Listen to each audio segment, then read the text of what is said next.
this video, I'll show you where you can find and how to take down the Bloodless Heir Aberration in Remnant 2's The Forgotten Kingdom DLC. Now, you're going to need to make your way through to a biome called the Goddess's Rest, which on your one-shot adventure will always appear. However, on subsequent adventures, it will be a random one. So make your way through the game until you find the Goddess's Rest biome, then make your way all the way down to the back section, go into the mini checkpoints to get your bearings, and then if you didn't activate this plinth you can see on screen now, you're going to need to make your way back up the stairs, activate it. It will then light one of the 5 braziers that you need to light to unlock the door leading through to Lydusa's tomb, where the Bloodless Heir Aberration can be found. Now, I will give you a quick bit of warning just while we're going to the second of the plinths. This is a very, very tough fight. The Bloodless Heir is a pan warrior who can absolutely smack the hell out of you regardless of the armour that you're wearing. So like I say, you need to make your way through the area, activating 5 plinths which will light the 5 braziers, unlocking the door right in front of the mini checkpoint.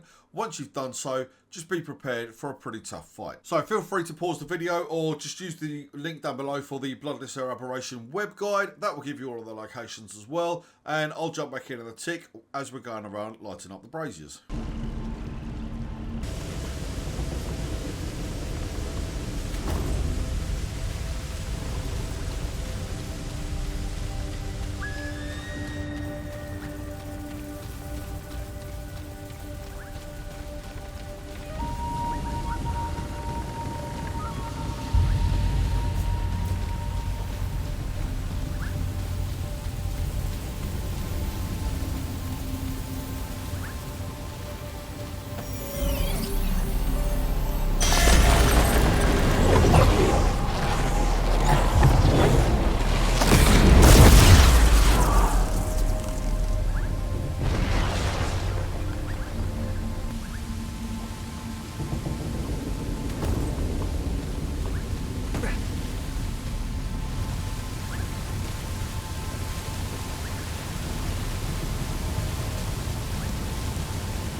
So just running down to the 5th and final brazier. If you look to the left, just as you go past the waterfall, after you take out the enemies and the specials, you're going to be able to go down a passageway, go through the illusionary wall at the end, make your way all the way up to Lydusa's chambers, where you're also going to be able to find the Bloodless Heart Relic, which is a very, very good relic. Make sure that you pick that one up. Obviously, we have got a guide. I'll put a link down below for it, so that way you can find it if you're struggling to get the location.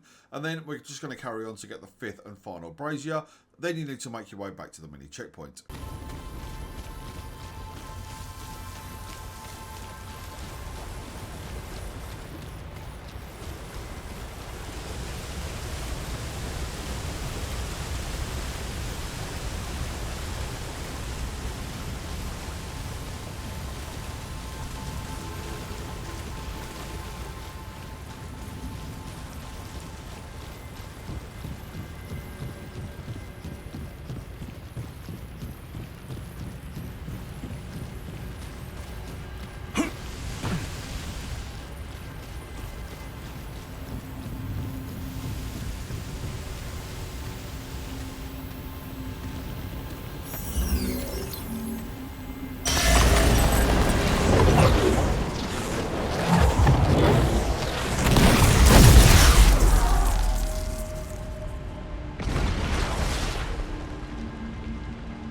Right, now with all of that done, this will then be how the door presents itself. All 5 braziers will be lit, so the door will be all nicely lit up. When you approach it, it will open.